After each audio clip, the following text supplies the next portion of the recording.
Ako po si Red Viaga, isang negosyante sa ikalawang distrito ng Antipolo.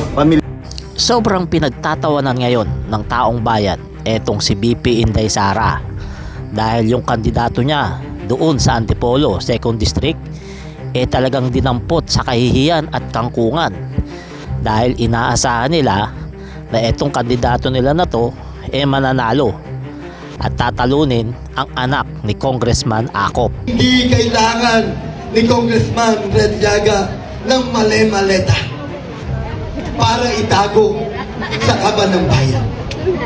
Dahil sapat na ang tiwala ng mga Antipoleños na tayo'y may dangal, na tayo'y paglilingkod, na tayo'y paglilingkuran.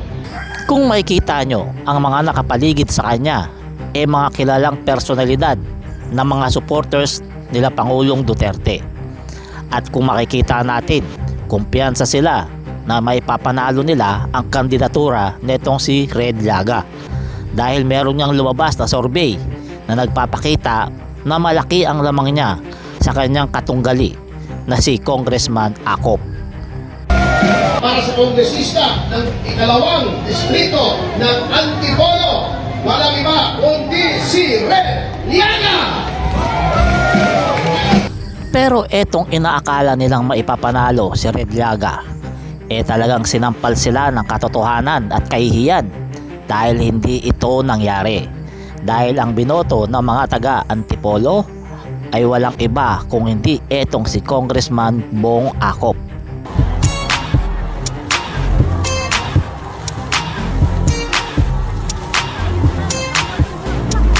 Etong si Bong Acop ay anak ni Congressman Romeo Acop na kilalang matapang at matino na congressman.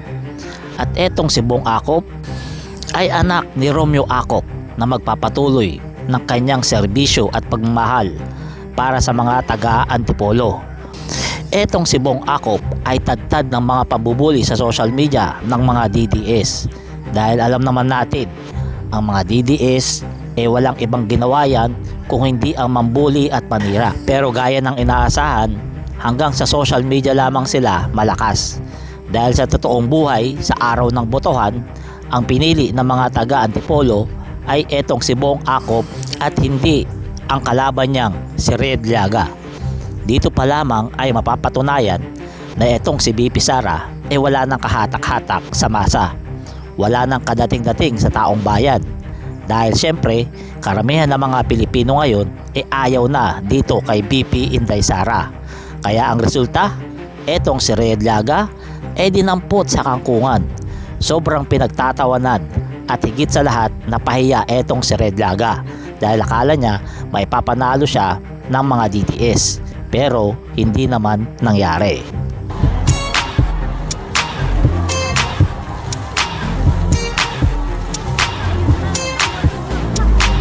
Kaya mga kababayan, sa darating na 2028 election, gayahin natin ang mga taga Antipolo na pinili nila ang para sa kanila na mas nararapat na tao.